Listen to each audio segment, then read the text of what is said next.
মধ্যরাতে শেষ হচ্ছে প্রথম ধাপের উপজেলা নির্বাচনের প্রচারণা।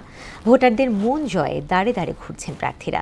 নির্বাচন সুষ্ঠু করতে সার্বিক প্রস্তুতি সম্পন্ন করেছে কমিশন। প্রতিনিধিদের তথ্যে তানজিদ ভুঁইয়ার রিপোর্ট।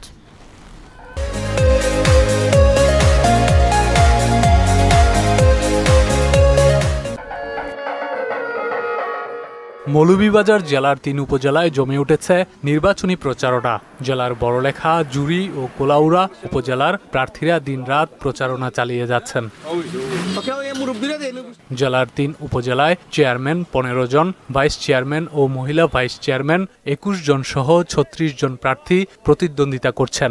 জনপ্রতিনিধিরা সাধারণ মানুষের পাশে থাকবে এমন প্রত্যাশা ভোটারদের। শান্তি শৃঙ্খলাভাবে যাদের খুশি তাদের ভোট দেব। ৮ তারিখে মানুষ শান্তিপূর্ণভাবে তাদের গণতান্ত্রিক অধিকার প্রয়োগ করতে পারে। এদিকে এলাকার উন্নয়ন সহ ভোটারদের নানা প্রতিশ্রুতি দিচ্ছেন প্রার্থীরা। জুড়ি উপজেলার অসম্পূর্ণ কাজ যেগুলো আছে এগুলা কাজ করার জন্য আমি এই নির্বাচনে দাঁড়িয়েছি। শান্তিপ্রিয় জুড়ি উপজেলায় আমরা শান্তি বজায় রেখে আমরা ভোট করতে চাই।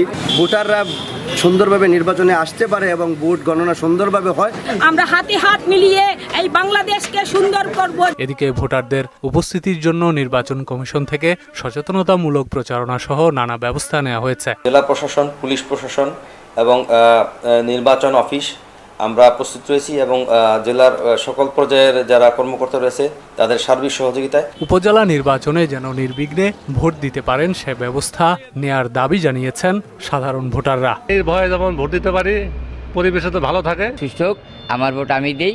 এদিকে মাদারীপুর সদর উপজেলা পরিষদ নির্বাচনে চেয়ারম্যান পদে 2 জন, ভাইস চেয়ারম্যান পদে 3 জন এবং মহিলা ভাইস চেয়ারম্যান পদে 5 জন প্রার্থী প্রতিদ্বন্দ্বিতা করছেন। নির্বাচিত জনপ্রতিনিধিরা অবহেলিত মানুষের জন্য কাজ করবে এমনটাই প্রত্যাশা ভোটারদের। আমরা সুষ্ঠু নিরপেক্ষ অবাধ নির্বাচন চাচ্ছি। মাদারীপুরে যত ধরনের মাদক আছে তার বিরুদ্ধে কাজ করবেন। জয়ী হলে এলাকার বিভিন্ন উন্নয়ন করার আশ্বাস দিয়েছেন প্রার্থীরা। ময়লাগুলোকে আমরা ইনশাল্লাহ এমন একটি পদ্ধতির মাধ্যমে আমার বিশ্বাস এগুলোকে সম্পদে পরিণত করাও কিন্তু সম্ভব। সুষ্ঠু নির্বাচন যদি হয় তাহলে ৮০% ভোট ইনশাল্লাহ মোটরসাইকেল মার্কা আমাকে দেবেই। নির্বাচন সুষ্ঠু শান্তিপূর্ণ করতে সব ধরনের প্রস্তুতি গ্রহণ করেছে কমিশন। নির্বাচনী আচরণ বিধি মানতেও প্রার্থীদের সতর্ক করা হয়েছে। আমরা প্রস্তুতি গ্রহণ করছি। এখন পর্যন্ত আমাদের সার্বিক পরিস্থিতি নিয়ন্ত্রণে আছে।